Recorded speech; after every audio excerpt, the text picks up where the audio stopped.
Senator from Mississippi.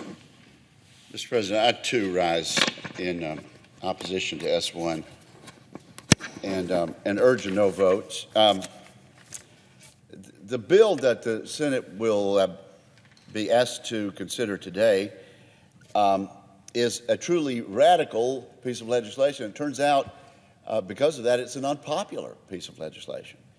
The kind of bill the Senate was created to help stop from becoming law. S1 seeks to transform the way we do elections in this country, and to do so on a narrow partisan basis. Here's what Americans need to understand about this legislation. First, it would strip away the power of the states to run elections and hand it to the federal government, showing a complete lack of trust in local and state leadership.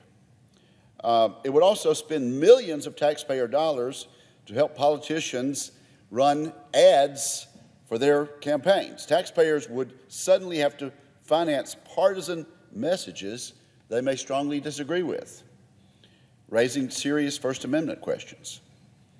S1 would nullify sensible voter ID laws across the country, including voter identification laws in predominantly Democrat states like Connecticut and Delaware. And the legislation would also give the federal government the right to draw congressional district lines, even though states have done this since the beginning of our republic. At its root, this bill is based on a myth. And I consider my words here, Mr. President. It's based on a lie.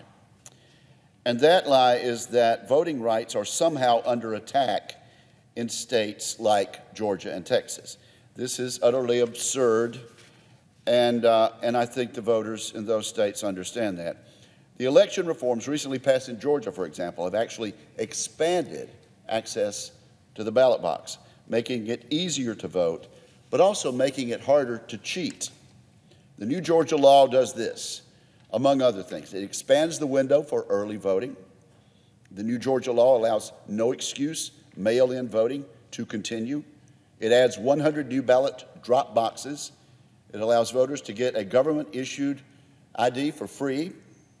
And it increases transparency in elections. For example, making sure the ballot counting does not stop in the middle of the night, as we've seen in past elections. These reforms are entirely reasonable and widely popular across Americans, and were based on broad input from local stakeholders. My colleagues who are pushing S1 say they are trying to save democracy, but in fact, the bill would actually harm democracy. S1 would undermine the security of the ballot box, causing more and more Americans to question the outcome of our elections. We should be working to strengthen trust in democracy, not weaken it.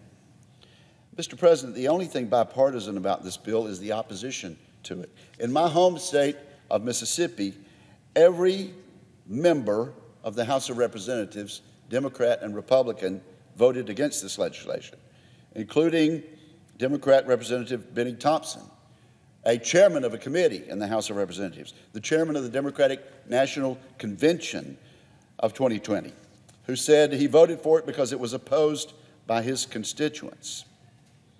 The ACLU has come out against S1, saying that some provisions unconstitutionally impinge on the free speech rights of American citizens and public interest organizations.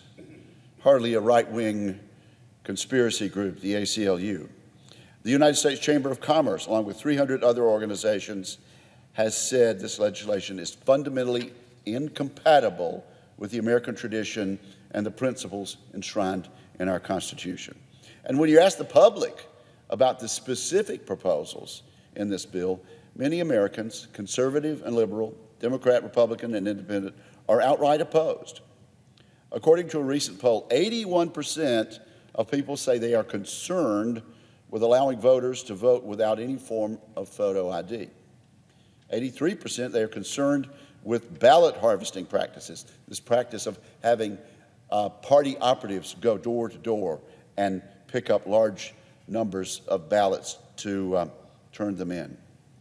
68% of Democrats are opposed to so-called ballot harvesting. And 50% of people say they oppose taxpayer dollars being used to pay for political campaigns. This, again, cuts across party lines. So it is clear that S1 is not popular. It's squarely at odds with the views of the majority of the American people. Every senator who votes yes will need to prepare to explain to voters why they wanted to overturn state voter ID protections, allow ballot harvesting, force taxpayers to pay for political campaigns, and enact a partisan federal election commission. That's why S1 should be rejected this afternoon, and that's why it will be rejected. Thank you, Mr. President. I yield the floor.